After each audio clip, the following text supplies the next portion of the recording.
پوری دنیا ایک طرف اور قرآن پاک ایک طرف. اور پوچھو کتنے حافظ ہیں؟ یہ قرآن کی آیت نہیں ہے کیا؟ ان المنافقین، بے شک منافقین، فی الدرک الاسفل من النار، جہنم کے سب سے نیچے والے طبقے میں رہیں گے. روکو، اب ایک تھوڑا سا ہی میل آیا تھا دل میں، امام کو حقیر سمجھا، کم تر سمجھا، عالم کو تھوڑا سا نیچا سمجھا، شریعت میں طبیعت ملا رہا ہے، ٹانگ کھینچے پھر رہا، کہہ رہا ہے نکال کے بھگا دوں گا، 10 رکھوں گا تم جیسے 10. حشر میں منہ نہیں دکھائے گا. امام کی اگر بغاوت کرتے کرتے اسی بغاوت میں مر جائے، مفتی صاحب سے پوچھو اس کی نماز جنازہ پڑھنے کا حکم نہیں ہے. امام کی بغاوت کرتے کرتے اسی بغاوت میں مر جائے. سمجھ میں آ رہی بات؟ مگر یہ بات سمجھ میں نہیں آئے گی. تمہارے تو یہ بات سمجھ میں آئے گی کوئی 50 کا نوٹ دے گیا، ارے بڑا جنتی آدمی ہے، تو پھول کا کپا. اب ہو رہی ہے قبرستان میں پٹائی، اب نکل لیا دھواں اور گیس.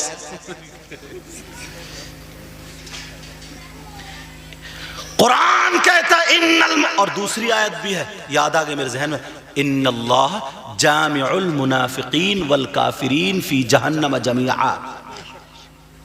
بے شک منافقین اور کافرین دونوں کو جہنم میں ایک جگہ اکٹھا رکھا جائے گا. مقام پہچان رہے ہو آخرت میں؟ کہاں رہو گے؟ کس کے ساتھ میں رہو گے؟ کہاں جاؤ گے؟ یہ قرآن کی آیت ہے، قرآن کی. اس بندے نے، مفتی محمد افروز صاحب ہیں اور بھی ہیں جو لوگ یہاں پہ پڑھاتے ہیں، میں بھی مدرسے میں گئے ہوں ان کے تقریر کرنے، ویسے بھی دیکھنے گئے ہوں. سمجھے؟ مطلب وہیں پہ درسگاہ میں بیٹھے بیٹھے صبح سے لے کر کے کبھی 12 گھنٹیاں پڑھا دی، 12 کتابیں پڑھا دی، کبھی 18 پڑھا دی، کبھی 5 پڑھا دی. نہ صبح دیکھا، نہ دوپہر دیکھا، نہ شام. کچھ اور بھی تو کر سکتے تھے. یہ اپنے ہی بچوں کو نہیں پڑھا رہے ہیں، قوم کے بچوں کو پڑھا رہے ہیں. اور وہ چھوٹا بچہ جو تقریر کر رہا تھا دیکھا آپ نے؟ مگر میں تھوڑی سی گزارش کروں گا، معافی کے ساتھ گزارش یہ کروں گا کہ ممبر شریف سے کوئی بھی جھوٹی بات نہیں ہونی چاہیے، کیونکہ لوگ جب سنتے ہیں نا یہ چینل کے ذریعے بہت آگے تک بات جاتی. کسی نے نا ایسے بنا کر کے، یا کسی سے کوئی بات ہوئی تھی تو انہوں نے کہہ دیا تھا، وہابیوں میں ان میں بات ہوئی کہ اے مولانا، اے مولانا. اب اس بچے کو کون ملا جو یہ کہہ رہے، بچہ کہہ رہا تھا کہ مولانا اپنے آپ کو بھی کہہ رہا تھا نا کہ مولانا. اس میں نے کہا فرمانا، تو پھر نقل بھی کرو نا تو سچی ہونی چاہیے. اور اتنے ٹائم میں 1-2 حدیثیں یاد کرا دینی تھی یا قرآن کی آیت. اچھا پیغام اگر بچوں کے ذریعے جائے نا تو بات بہت اچھی ہو جائے گی. ہاں، کیونکہ بات بہت آگے تک جاتی ہے. سمجھے؟ میں کہنا نہیں چاہ رہا تھا اسٹیج پہ میک پہ، مگر یہ بات آ گئی میرے دل میں آئی تو مجھ سے رکا نہیں گیا، ورنہ میں الگ میں بتاتا. تو اتنے اشارہ سمجھ لینا آگے کو بس، کیونکہ یہ ہماری قوم کی امانت ہے. یہ فصل ہے، فصل. سمجھے؟ اتنے بڑے بچے ان کے مدرسے میں اور مدرسوں میں حافظ ہو گئے. کتنا شاندار پڑھ رہے. اگر اس پہ حدیث لگ جاتی ہے ایسی نا جو تمہیں تڑپا کے رکھتے تھا. سمجھے؟ بہرحال یہی بات وہ نعیم کہتا، کئی مرتبہ چلا گیا، وہ نعیم کہتا، اس کو بھی میں نے کہا تھا ایک مرتبہ. بہرحال چلو، اللہ تعالیٰ اس بچے کے علم و عمل میں برکتیں عطا فرمائے. جو بھی اس کے استاذ محترم ہوں، بچہ اچھا ہے، اس کا استعمال غلط ہے، اس کے استعمال کو اچھا کرنے کی ضرورت ہے. اللہ مجھے بھی ہدایت نصیب فرمائے اور ہم سب کو ہدایت نصیب فرمائے. چلو اب میں اس طرف آتا ہوں. ان اللہ جامع المنافقین والکافرین فی جہنم جمیعا. بے شک منافقین اور کافرین دونوں جہنم میں ایک جگہ اکٹھے ہوں. کہاں سے بات چلی تھی اور کہاں پہنچی؟ کتنے لوگ ہیں آج؟ صحیح بتا رہا ہوں، اگر مسجد میں جائیں گے نا تو 10 روپے دیں گے، یوں بتی بنا کے ایسے کر کے 10 روپے دکھا کے پورے مسجد والے دیکھیں، اور دیکھنے کے بعد 2-4 نے دے دیے چندے میں. اگر یہ سامنے بیٹھے نا یا یہ کوئی بھی، ان کا نام آ گیا اچانک سے میری زبان پہ، ان کا نہیں آیا، سمجھ میں آ رہی؟ ان کا آ گیا، ان کا نہیں آیا. تو جن کا نہیں آیا نا تو مسجد میں قسم کھا کے آتا، اب ذرا رہ کے دکھائیے تم، اب ذرا رہ. یار یہ شیطان ہمیں تم اپنی قوم کے جو بچے تمہارے اس لائن، تم ان کے پیچھے پڑو؟ شرم و حیا ہونی چاہیے. شرابیوں کے پیچھے پڑو، جواریوں کے پیچھے پڑو. اگر امام نے کسی کو سلام نہیں کیا، چودھری بنا پڑا نا، چودھری، یہ 3 ٹائم کی نماز پڑھ لے، اگر امام نے سلام نہیں کیا نا تو محلے میں چرچے کر دیتا، بولے امام ٹھیک نہیں ہے. تیرے بچے گھر میں گھس رہے ہیں تو کتنا سلام کر رہے ہیں.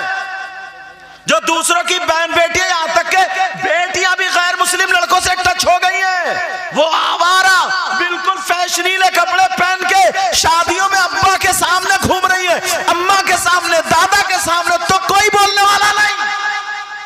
دین کے کام میں ٹانگ اڑاؤ، دین کے کام میں. دین کو سستا مت کرو. اگر دین کو سستا کرو گے نا تو سستی چیز کی قیمت نہیں ہوتی. لوگ مثالیں دیتے ہیں پرانی مثالیں کیا دیتے؟ وہ تھے بزرگ جن کی نہ ماں تھی، نہ باپ تھے، نہ بیوی تھی، شادی کی نہیں تھی، وہ اللہ اللہ میں لگے ہوئے تھے. انہیں 2 روٹی چاہیے، 2 کپڑے چاہیے، اور وہ بس اللہ اللہ مسجد میں ہی رہتے تھے. اکثر لوگ ایسے رہے. تو مثال دیتے ہیں، انہوں نے 7 سال مسجد میں نہ تنخواہ لی، نہ کچھ کیا، نہ کچھ کیا، نہ کچھ کیا، نہ کچھ کیا، بس خالی وہ کپڑے ایسے اگر پھٹ گئے تو سی لیے. انہیں نہ کوئی جانا تھا، نہ ان کی ماں تھی، نہ بیوی تھی، نہ کوئی بھی تھا. لیکن آج جو امام ہے وہ ہمارا تمہارے گھر کا ہے، اس کی بیوی بھی ہے، اس کے بچے بھی ہیں، اس کی ماں بھی ہے، اس کا باپ بھی ہے. ہر ماں باپ کو اپنی اولاد سے آرزو ہوتی ہے، ہر ماں باپ کو اپنی اولاد سے تمنا ہوتی ہے، ہر بیوی کو اپنے شوہر سے خواہش ہوتی ہے، تمنا ہوتی ہے، آرزو ہوتی ہے. ہر بچوں کو اپنے ماں باپ سے آرزو ہوتی ہے، تمنا ہوتی ہے. تبھی تو تم بمبئی جا رہے ہو، سعودی عرب جا رہے ہو، اپنے ماں باپ کے لیے، بیوی بچوں کے لیے جا رہے ہو. بولو جا رہے ہو نہیں جا رہے ہو؟ ہر ایک کی یہی تمنا ہوتی ہے. اب وہ امام ہے، اگر اس کی ماں کے پیٹ میں درد ہو جائے، اس کے پاس 100 روپے بھی نہیں ہے، تو وہ ماں کی خدمت سے محروم رہ گیا، باپ کی خدمت سے محروم رہ گیا، بیوی کے خدمت سے محروم رہ گیا، بچوں کے ذوق و شوق سے محروم رہ گیا. اس نے اتنا غلط کر لیا، اتنا برا کر لیا. ایک عالم ربانی بنا تھا، ایک امام بنا تھا، وہ عالم تمہاری مسجد میں نماز پڑھا رہا تھا، تو تم نے اسے اتنا مجبور کر دیا، اتنا مجبور کر دیا کہ تم ماں کی طرف سے بھی برا بن جا، بیوی کی طرف سے برا بن جا، بچوں کی طرف سے برا بن جا، سارے حقوق ختم کر دے تو مسجد میں نماز پڑھا رہتا رہے. یاد رکھو، اگر وہ داخل الدنیا ہے، تاریخ الدنیا نہیں ہے، تو اس کا حق تبھی ادا ہوگا جب ماں کے حقوق ادا کرے گا، باپ کے حقوق ادا کرے گا، بیوی بچوں کے حقوق ادا کرے گا، اور یہ سارے حقوق ادا کرے گا، تبھی اس کی نماز خوشبو دے گی، ورنہ اس کی نماز نہیں. جی. اور یہ ہماری اور تمہاری وجہ سے آج ہی مدرسوں میں بھیڑ لگ جائے گی. پہلے مالداروں کے بچے پڑھتے تھے، پردھان کا بیٹا اگر عالم ہو نا تو وہ ایسے نہیں لاٹھی ٹھوک کے کہہ دے گا کہ یہ ہے، وہ یہ کہہ دے گا کسی کا رنڈی ناچ رہی ہے، پہنچ جائے گا نہیں شریعت کے خلاف چلا، تو لوگ ڈریں گے، یار پردھان جی کا بیٹا یہاں روب دبا جائے گا. عالم بنے گا تو. اور اگر کسی غریب کا بیٹا بیچارہ وہ پنچر جوڑتا مزدور، وہ جا کے کہہ دے، چھوٹا موٹا آدمی تھپڑی آگے بھگا دے گا. اور پھر پردھان تو ویسے ہی نہیں مانے گا، کہے گا تیرا باپ تو میرے گھر مزدوری کر، طبیعت مل گئی وہاں پہ. مالدار کے اگر بچے پڑھیں گے، اور مالدار کے بچے تبھی پڑھیں گے جب تنخواہیں اچھی ہوں گی. اور میں بتاؤں، اس میں زیادہ محنت کرنے کی ضرورت نہیں ہے. میں تمہیں بتایا دیتا ہوں ترکیب. اگر ایک مسجد میں 100 آدمی تو نمازی تو آتے ہی ہیں جمعے کے دن، نہیں آتے کیا؟ 100 آتے ہیں. اگر سارے نمازی 50 روپے اگر گولک میں ڈال دیں، 5000 روپے ہو رہے ہیں. ایک جمعے میں 5000، ایک مہینے میں 5 جمعے ہوتے ہیں، 25000 ہی ہو. اور 50 روپے ایک ہفتے میں نہیں. اور میں تمہیں ایک راز کی بات بتا رہا ہوں، جو بہت کتابیں پڑھو گے تو تمہیں ملے گا. انہوں نے آل رسول کی صحبت اختیار کی ہے، جو ان کی یہ زبان بول رہی تھی، یہ ان کی دل کی یہ چاہتے تو تقریر کر کے نوٹ بہت سارے اکٹھے کر سکتے تھے، یا سارے عالم اگر چاہتے تو بچے کے پاؤں نا پالنے میں ہی پتہ چل جاتے ہیں کیسا ہے نہیں اچھا حضرت ایسا پالنے میں جو سمجھدار ہے اس کی بات کر رہا ہوں میں، اسے پتہ چل جاتا کہ ہاں. کہتے نہیں ہے کہ لفافے کا مضمون کیا ہے اس کا، لفافہ دیکھ کے پتہ چل جاتا ہے مضمون کا، اندر کیا چھپا ہے پتہ چل جاتا ہے، سمجھے؟ لیکن پتہ کسے چلے گا؟ جو ذی شعور. لیکن سنو، اب 5000 ہو گئے. جو راز کی بات بتانے جا رہا تھا نا، میں یہ بتانے جا رہا ہوں، تم اللہ سے تجارت کرو. کہو یار کیسی بات بول رہے ہیں، علماء کے درمیان بول رہا ہوں میں. تجارت کرو، تھوڑے لفظ ہی بدل رہا ہوں، تجارت کرو. جو کوئی ہفتہ ایسا گزرتا ہے نا، بچوں کی طبیعت خراب ہوتی ہے، ڈاکٹر کے پاس اچانک بی بی یا کسی کے پیٹ میں درد، ہاسپٹل گئے، 10,000 سے 5,000 سے پہلے نکل کے آتا ہے؟ نہیں آتا ہے. تم جاؤ مسجد میں 1 مہینہ تم یہ نیت کر لو، اور گولک میں مسجد کی اللہ کی راہ میں خرچ کی نیت سے ڈالو. 50 روپے تمہارے بچے نا، جو ڈاکٹروں کو تم پیسے دے رہے تھے وہ بچ جائیں گے تمہارے. جو اچانک حادثات آنے والے ہوتے ہیں، جو اچانک پریشانیاں آنے والی ہوتی ہیں، وہ پریشانیاں ٹل جاتی ہیں اور تمہیں پتہ بھی نہیں چلتا ہے. یہ بھی صدقہ نافلہ ہوتا ہے، صدقہ نافلہ. اور نبی فرماتے ہیں پوری دنیا کی بات غلط ہو سکتی ہے مگر میرے آقا کی بات غلط نہیں ہو سکتی. نبی فرماتے ہیں صدقہ بلاؤں کو ٹال دیتا ہے، مصیبتوں کو ٹال دیتا ہے. بے شک، سبحان اللہ سبحان اللہ، ماشاءاللہ. جیسے نبی نے فرمایا نا حج اور عمرہ کرو مالدار ہو جاؤ گے. نبی نے فرمایا حج اور عمرہ کرو مالدار ہو جاؤ گے، مالدار ہو جاؤ گے. سچ بات ہے یہ، اور نبی کی بات تو سچی ہے. تم ذرا آزما کے دیکھو، نیت کرو تم. مگر ڈاکٹروں کو دے ذرا سا ٹائیفائڈ ہو جائے، ذرا سا ٹائیفائڈ، تو معلوم ہے آپ کو بوتل چڑھے گی چڑھے. ایک دن دوا لائے گا تو 500 سے لے کے 1000 کے بیچ میں آئی جائے گی. میں ایک اندازے سے بتا رہا ہوں، آ جائے گی نہیں آ جائے گی. اور ٹائیفائڈ کم سے کم 14-15 دن میں تو جائے گی. اور آج کل جو بخار چل رہا 5000 روپے اٹھ جاتے ہیں. کہیں سے لاؤ، بھینس بیچو، بکری بیچو، زمین بیچو، یہ دینا. تو تم یار 50 روپے اگر ڈالا تو 250 روپے مہینہ ہو رہا ہے. ایک بندے کا 250 روپے مہینہ، ایک بندے کا یہ ہوا. اور آرام سے سکون سے پورا مہینہ تمہارے بچے، پتہ نہیں بیچ میں اچانک کسی کے اپینڈس ہو گیا، کسی کے پیٹ میں درد، کسی کے پتھری کا ہوتا نہیں ہوتا اچانک، وہ اچانک والے سے بچ جاؤ گے. یہ راز کی بات ہے. آزما کر کے دیکھو. تمہارے یہاں فصل کا ٹائم ہے، ابھی سب کے یہاں دھانوں کا ٹائم ہے. 20 کلو میں 1 کلو اناج تمہیں نکالنا ہے. میں سادہ اگر عشر بتاؤں، یہ بتاؤں سمجھ میں نہیں آئے گا، سیدھا سچا آپ سے بات کر رہا ہوں. 20 کونٹل میں 1 کونٹل وہ تمہارا حق نہیں ہے، وہ یتیموں کا، غریبوں کا، جو حق والے ان کا حق ہے. سمجھ میں آ رہی بات؟ 1 کونٹل. اور اگر تم نے نہیں نکالا تو وہ 20 کونٹل میں 1 کونٹل مل گیا. اب وہ دانے جو تم کھا رہے ہو وہ بیماریاں لے کے آ رہی ہیں، وہ بیماریاں لے کر کے. اگر تمہیں کھانا پاک کرنا، صاف کرنا ہے، پاک صاف کا مطلب سمجھ رہے ہو، کیونکہ دوسروں کا حق ہے، وہ دوسروں کے حق سے بچنا ہے، تو یہ عشر نکالنا پڑے گا. جو میں نے بتایا 20 کلو میں 1 کلو، ایسے ہی جوڑتے جانا آگے کو. 20 کونٹل میں 1 کلو نکالتے ہو تم لوگ تو زمین والے ہو گئے. نکالنے کا طریقہ میں بتاؤں، اچھا استعمال. ڈاکٹر ڈھونڈتے ہو نا یار، آنکھ کا ڈاکٹر کون سا اچھا ہے، کان کا کون سا اچھا، پتہ لگاتے ہو نہیں لگاتے ہو؟ تمہارے یہاں کوئی مدرسہ چل رہا ہو پاس میں، اچھے انداز میں عالم ہو، مفتی ہو، ان کے پاس لے جا کے ان کے حوالے کر دو کہ یہ میرا عشر ہے، زمین سے جو اناج ہوا اس کی زکوٰۃ ہے یہ. اب تمہیں کیسے استعمال کرنا ہے تم جانو. صحیح کرو گے تو اس کا حساب تم دو گے، غلط اچھا کرو گے تو اس کا حساب تم دو گے، غلط کرو گے تو اس کا حساب تم دو گے. تم بری ہو گئے. تم کیا ہو گئے؟ بری ہو گئے. اور اگر تم خود ہی اس کو ملاتے رہے، کوئی مانگنے والی آئی تھوڑا اسے دے دیا، سمجھے کوئی کنجڑی آئی تھوڑا اسے دے دیا، بانٹنا شروع کر دیا۔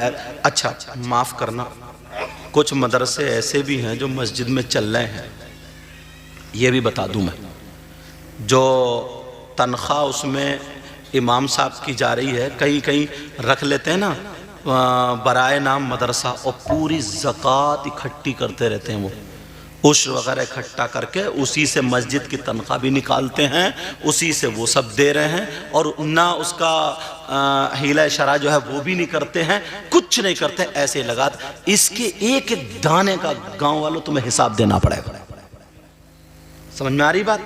ایک ایک دانے کا حساب دینا پڑے گا، ورنہ یاد رکھنا۔ اب میں ایک حدیث اور پڑھوں، اجازت ہے؟ آقا فرماتے ہیں الا ادلکم علی اشرف اہل الجنہ، قالوا یا رسول اللہ صلی اللہ تعالی علیہ وسلم بلا، قال رسول اللہ ہم علماء امتی۔ ایک موقع پر نا نبی بیان فرما رہے تھے، صحابہ بیٹھے تھے، آقا بیان فرما رہے تھے، اور بیان کرتے کرتے یہ حدیث آقا اب شروع ہو گئے، کہہ رہے ہیں اے میرے چاہنے والوں، جانثاروں، پیار کرنے والوں، کیا میں تمہیں ایک چیز کے بارے میں نہ بتاؤں؟ ترجمہ دیکھ لیجیے، بڑا آسان کر رہا ہوں، کیا میں تمہیں یہ نہ بتاؤں؟ کیا اعلی اشرف اہل الجنہ، کہ جنتیوں میں اشرف کون ہے؟ اعلیٰ کو، ایک تو جنتی ہونا یہ کم شرف کی بات ہے، کہ جنتیوں میں اشرف کون ہے، اعلیٰ کون ہے، سندر کون ہے، بہتر کون ہے؟ جنتیوں میں اشرف، اللہ، جنتی ہونا یہ بھی بڑی بات، اور پھر ان میں اشرف۔ قالوا یا رسول اللہ بلا، صحابہ نے عرض کیا اے اللہ کے رسول کیوں نہیں ارشاد فرمائیے۔ ترجمہ سمجھ رہے ہو؟ آقا فرمائے بتائیے کون ہے جو جنتیوں میں اشرف ہے، اعلیٰ، سندر ہے، بہتر ہے؟ نبی نے فرمایا ہم علماء امتی، جنتیوں میں اشرف، اعلیٰ، سندر، بہتر وہ ہیں جو میری امت کے علماء ہیں، جو میری امت کے علماء ہیں وہ جنتیوں میں اشرف ہیں۔ کیوں؟ اسی لیے تمہارے گھر میں نا قرآن کی ایک آیت اگر چسپا کر دی جائے تو گھر میں نور ہی نور، برکتیں برکتیں، رحمتیں رحمتیں ہوتی نہیں ہوتی؟ ان کے سینوں میں 6666 قرآن کی آیتیں، قرآن پاک کے حافظ ہیں۔ اچھا ہاں ٹھیک، اور سنو اب توجہ پیارو، یہ بات آ گئی، اب حدیث پڑھتا ہوں۔ نبی فرماتے خمس من العبادہ قلت الطعام والقعود فی المسجد والنظر الى الکعبہ والنظر الى المصحف والنظر الى العالم۔ نبی فرماتے ہیں 5 چیزیں عبادت میں سے ہیں۔ نمبر 1 کم کھانا عبادت۔ اب تم ولیمے میں جاؤ تو دھیان رکھیو، یہی نصیحت کر سکتا ہوں، یہ تو نہیں کہہ سکتا ہوں ڈونگے پہ ڈونگا، سڑا اور بعض تو حضرت سینٹا ہوتا، سینٹا، مگر کھاتا ہی تو نہ ہے، کہاں جا رہے اللہ جا، یہ دیکھ رہے ہو، یہ ہمارا بندہ پہلوان ہے، ڈونگے پہ ڈونگا، سڑا۔ لیکن توجہ میری طرف، بھوک سے 2 لقمے کم کھاؤ گے نا تو نماز میں کاہلی نہیں ہوگی، پیٹ میں گیس نہیں بنے، پیٹ بھاری نہیں ہوگا تو گھٹنوں کمر میں درد نہیں ہوگا، اور ڈاؤں نہیں کرتے پھرو گے۔ سمجھ میں آ رہی بات میری؟ 2 لقمے کم کھاؤ، اور انداز اتنا پیارا ہوتا ہے نا، اگر کوئی برابر میں حضرت یا کوئی بیٹھے گا، ارے حضرت کے لیے گرم لیا، اور حضرت کے لیے نہیں، اس کے پیٹ میں جوں کے اچھل رہی ہے، یہ اپنے لیے منگا رہا ہے، اور جیسے لایا لئی ادھر کو، اب لو حضرت لے لو حضرت لے لو، اب لے کیا، جب بوٹی تو پہلے ہی تو نے سب لوٹ لی ہیں۔ لیکن سنو، نبی فرماتے قلت الطعام، کم کھانا عبادت۔ نمبر 2 والقعود فی المسجد، مسجد میں بیٹھنا عبادت۔ یہ بڑی پیاری بات آ گئی. آقا فرماتے ہیں مسجد میں بیٹھنا عبادت. کیا بولو؟ بیٹھنا عبادت. تم جاتے ہو نماز کے علاوہ کبھی مسجد میں بیٹھنے؟ چوراہوں پہ گپے مارنے جاتا ہے وہ نکڑ جو ہے نا، نکڑ وہاں کا مفتی ہے، یہ مفتی بڑی سندیں ملتی ہیں وہاں.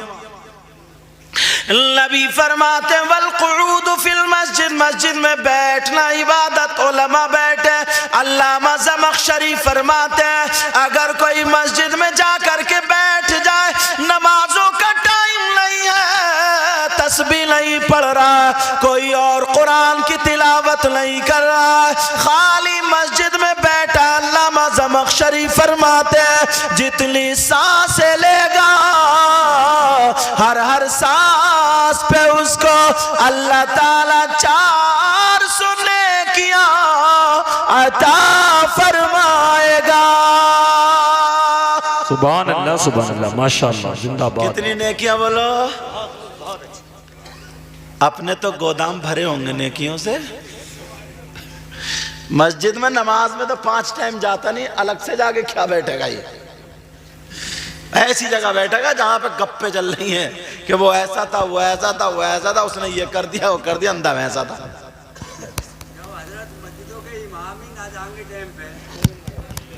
بول دو.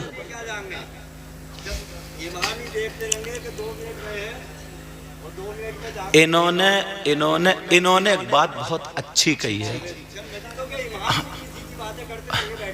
ہاں اب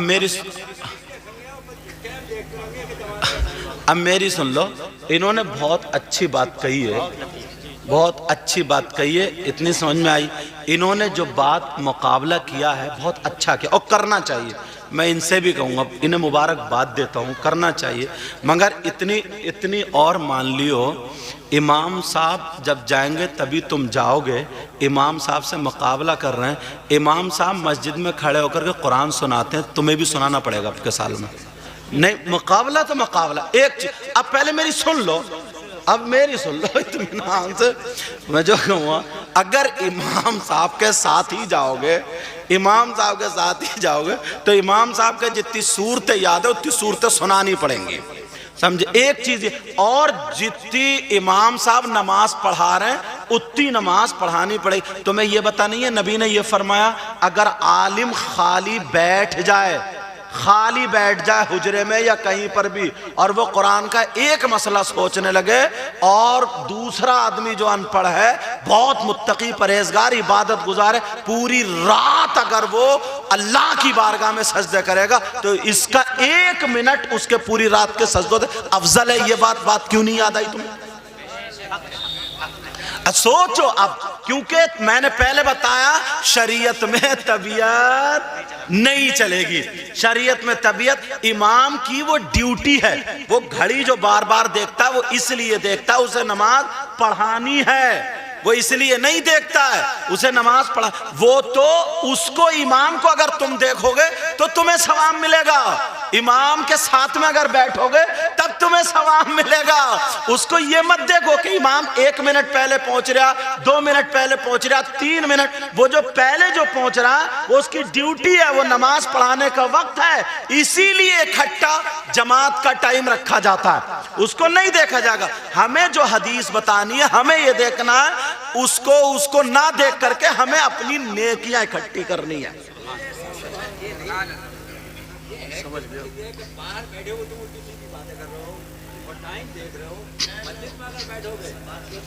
اچھا چلو ایک بات اور مان لو.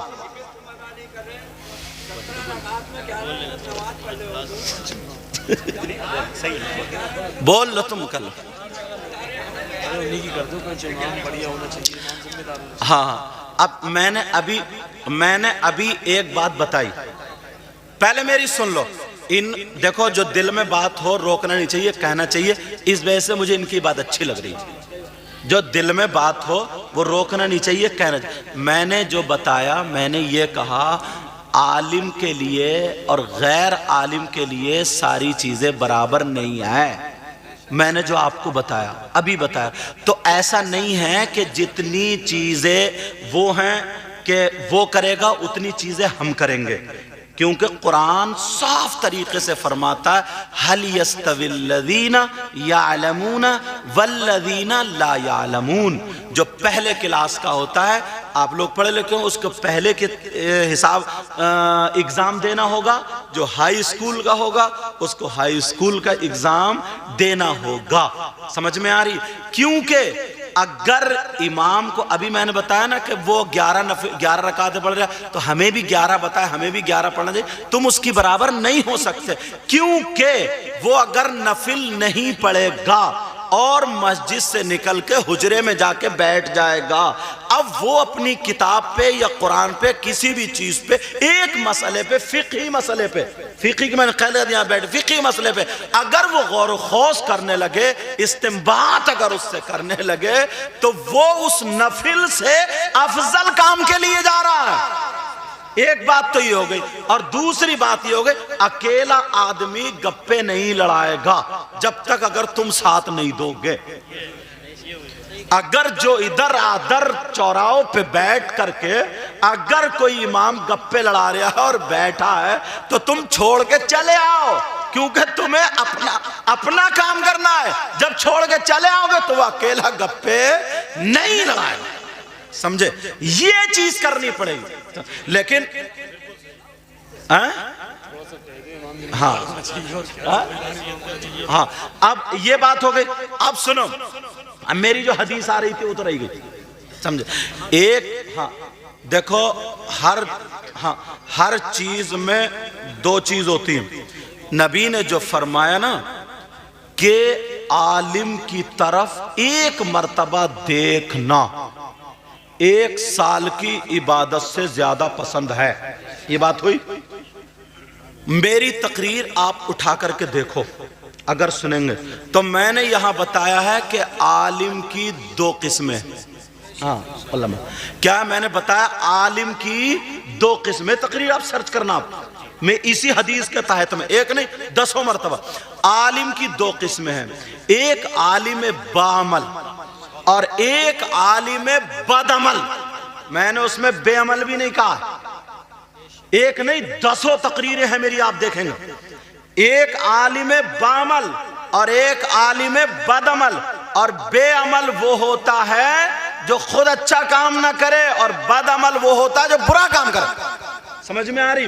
تو یہ جو حدیثیں ہیں عالم بعمل کے لیے ہے، اگر عالم بدعمل ہے تو وہ بھی کان کھول کے سن لو۔ عالم بدعمل، عالم داڑھی کٹاتا ہے، عالم تیری میری بہن بیٹیوں کو تکتا ہے، عالم جھگڑے کرا رہا، خرافات کر رہا، اسلام کو داغ داغ کر رہا، تو نبی فرماتے ہیں عالم بتوں کو پوجنے والوں سے 2000 سال پہلے جہنم میں ڈال دیا جائے گا۔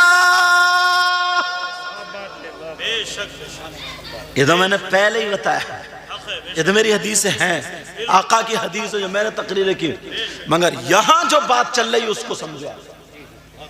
یہاں جو چل رہی ہے یہ ہمارے اور آپ کے اصلاح کے لیے، سمجھ گئے؟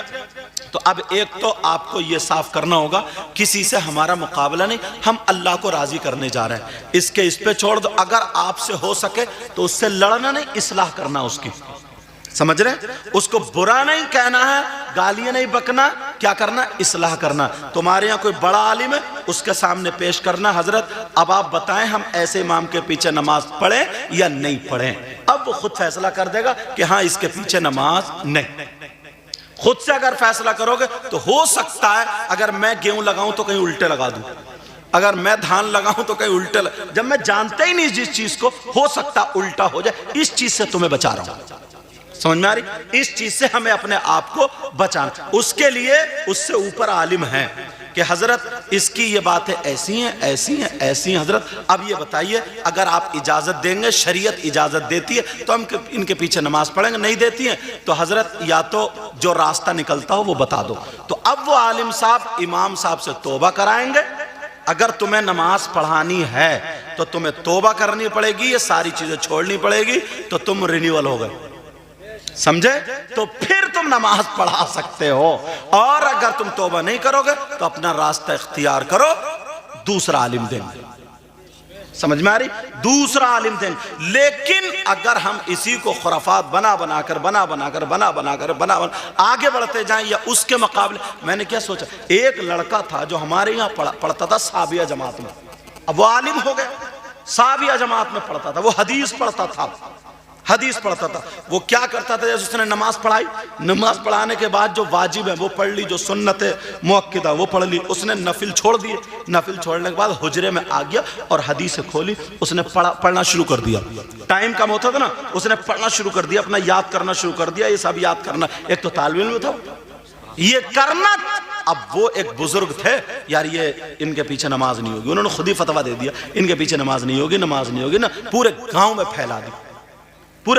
پھیلا دی کہ صاحب یہ نفل نہیں پڑھتے، یہ سنتیں جو غیر مؤکدہ وہ نہیں پڑھتے۔ لیکن اس کا اگلا کام تو دیکھو کیا ہے، اس کا اگلا کام کیا ہے، اس کا اگلا کام دیکھنا پڑے گا، وہ نفل سے اور سنت غیر مؤکدہ سے زیادہ اس کے لیے، وہ طالب علم ہے، اس کے لیے وہ کام زیادہ ہے، تو اس لیے وہ کام کر رہا ہے۔ تو تم یا میں یہ کہنے والے نہیں ہو سکتے کہ اس کے پاس نماز نہیں ہوگی، ورنہ یہ اور اماموں سے اچھا کام کر رہا ہے، تو اور امام ہے ان سے اچھا۔ کبھی کبھی ایسا لگتا ہے، ہمیں برا لگتا ہے، لیکن اس کے پیچھے اچھا ہوتا ہے کبھی کبھی۔ تو اس لیے یہ ساری چیزیں تمہیں کس پہ کرنی پڑیں گی؟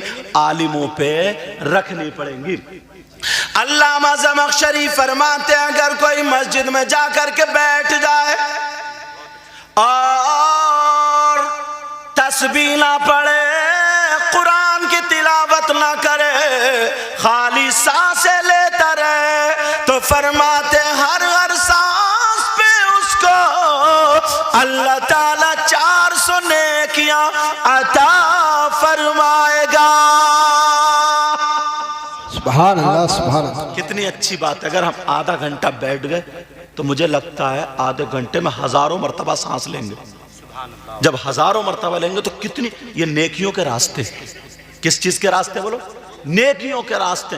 اور اگر سبحان اللہ، الحمدللہ، اللہ اکبر، یا یہ جتنی چیزیں پڑھیں ہم، تو بغیر اس کے پڑھنے کے جب اتنا ثواب ہے تو تسبیح پڑھیں گے تو کتنا ثواب ہوگا، اور زیادہ ہوگا۔ اب سنو، مسجد کو بنانے کے بارے میں، مسجد کے سجانے کے بارے میں بڑی پیاری حدیث پڑھنے جا رہا ہوں۔ میں تو اکثر باتیں یا تو حدیث پہ رکھ رہا ہوں یا پھر قرآن کی آیت پہ ٹیک رہا ہوں۔ آقا فرماتے ہیں، نبی فرماتے ہیں، من بنا مسجدن للہ تعالی بن اللہ لہو بیتن فی الجنہ،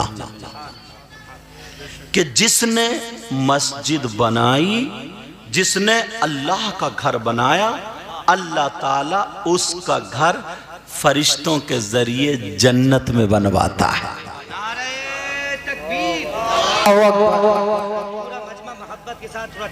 نعرہ تکبیر، نعرہ تکبیر، نعرہ رسالت، مسلک اعلیٰ حضرت جشن عید میلاد النبی سرکار کی آمد، حضرت علامہ سید مقیم رحمان صاحب قبلہ۔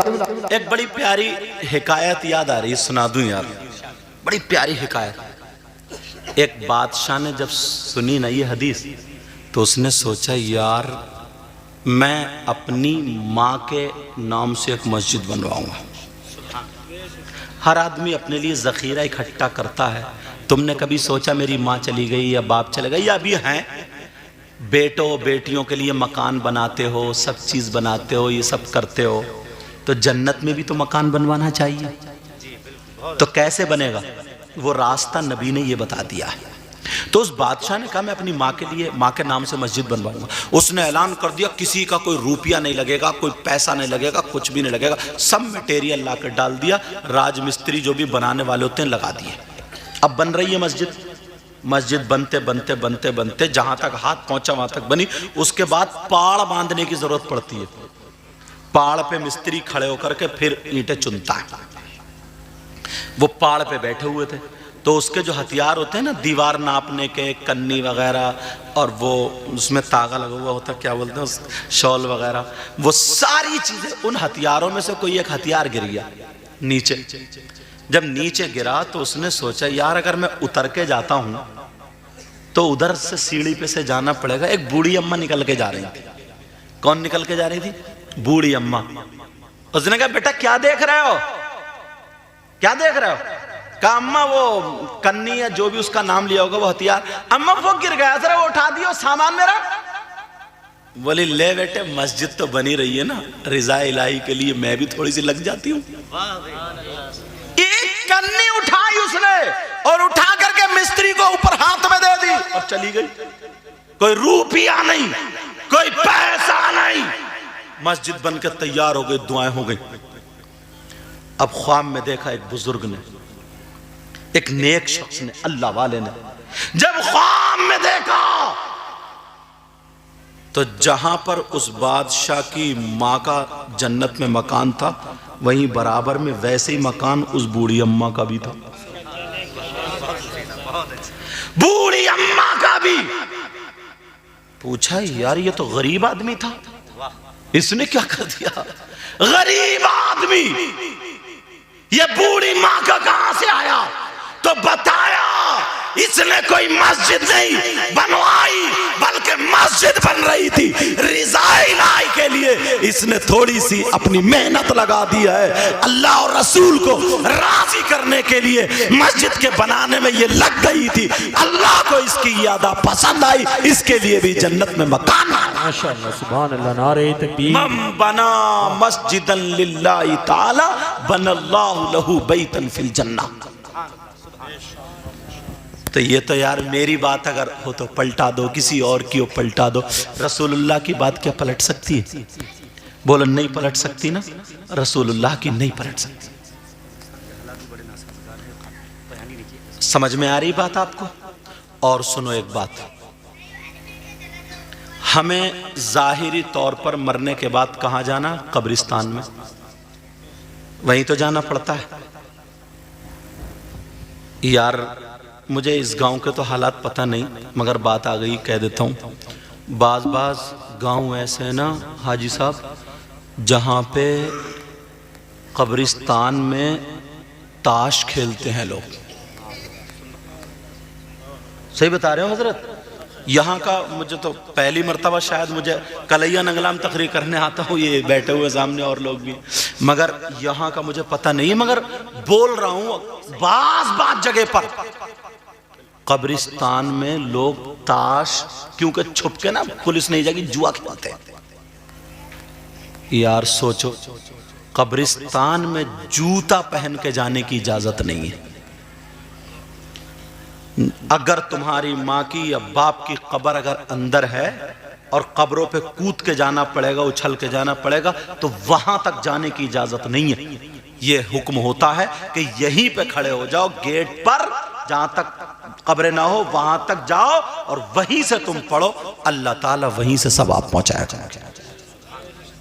کسی کی قبروں کی توہین کرنا جائز نہیں ہے۔ سمجھ میں آ رہی ہے؟ کتنے قبرستان ایسے جہاں پہ لڑکے کرکٹ کھیلتے ہیں، کرکٹ، اور کتنی عورتیں ایسی ہیں جہاں پر قبرستان میں پرال ڈال دیتے ہیں، عورتیں گوبر تھوپتی ہیں، اپلے تھوپتے ہیں، اور کتوں نے تو زمین اپنی دیواریں بڑھا دی قبرستان میں، مردوں تک کی جگہ نہیں چھوڑ رہا تو کس کی چھوڑے گا؟ لیکن ذرا سوچو، غور کرو، کتنا پاکیزہ ہمارا دھرم ہے، کتنا پاکیزہ ہمارا مذہب ہے، کتنا پاکیزہ ہمارا آپ کا مذہب اسلام ہے، ساری چیزیں کلیئر کر دی ہیں، مگر لڑکے موبائل چلائیں گے تو جہاں قبرستان میں دیوار ہو گئی ہے نا، تو دیوار سے اندر سے ٹیک لگا کر کے موبائل چلا رہے ہیں، گانے ہو رہے ہیں وہاں پر، فلمیں دیکھی جا رہی ہیں وہاں پر، ساری چیزیں دیکھی جا رہی ہیں، اور نبی نے فرمایا تھا جب قبرستان سے گزرو تو اپنی موت یاد کر لیا کرو، انہیں دیکھ کر کے یہ یاد کر لیا کرو کہ یہاں پر مجھے بھی آنا ہے، اور سلام کیا کرو، السلام علیکم یا اہل القبور، اور کھڑے ہو کر کے 11 مرتبہ قل هو اللہ شریف پڑھ کے ان کی روح کو ایصال ثواب کر دیا کرو. یہ اپنے بچوں کی گھٹیوں میں یہ تمہیں پلانا تھا، مگر اتنی بے حیائی کی برسات ہونے لگی ہے کہ بچوں کو موبائل چلانے کے لیے، کرکٹ کھیلنے کے لیے، عورتیں گوبر تھوپنے کے لیے، لوگ پرال ڈالنے کے لیے، لوگ تاش کھیلنے کے لیے، نشے کے کیپسول، کورکس اور کیا کیا کھانے پینے کے لیے تمہیں قبرستان ملا ہے. تم اپنی موت کو بھول چکے ہو، آخرت کو بھول چکے ہو. نبی نے فرمایا تھا قبروں کو دیکھ کر کے تمہیں موت یاد آتی. سبحان اللہ سبحان اللہ. اب بتاؤ کیا اتنا بھی نہیں کر سکتے ہم؟ ساری چیزیں یہ ایک آدمی کے 2 آدمی کا کام نہیں ہے. اگر پورا گاؤں اس پہ اکٹھا ہو جائے نا، اگر تم نا الیکشن لڑا رہے ہو، مجھے اس سے کچھ بھی نہیں ہے، تم لڑاؤ. جو شخص گاؤں کے کام میں آئے، دین اسلام کے کام میں آئے، اسے ووٹ دے کر کے پردھان بنا دو، وہ تمہارا حق ہے، مجھے اس سے کوئی مگر پردھان بنانے کے بعد دینی اور اسلامی معاملات میں پھر سب اکٹھے ہو جاؤ. پھر سب کیا ہو جاؤ بولو؟ بس 1 مہینے کا 2 مہینے کا جو بھی تمہارا الیکشن رہتا ہے، جو تمہیں اچھا لگے، جو میں اتنا کہوں گا جو دین کے لیے اور لوگوں کے لیے بھلا ہو اس کو دو تو زیادہ بہتر رہو گے. باقی بہتر تمہیں جیسا لگے. مگر اس معاملات میں 1-2 آدمی کا کام نہیں ہے. پورا گاؤں اکٹھے ہو کر کے پھاوڑا لے اور یہ ساری چیزیں لے. اگر یار پورے گاؤں میں 500 یا 100 اگر اکٹھے کر کے ایک ایک چیز کو کر کے اگر سنبھال سکتے ہو تو تم تو دنیا سے چلے جاؤ گے، مگر تمہیں ثواب ملتا رہے گا.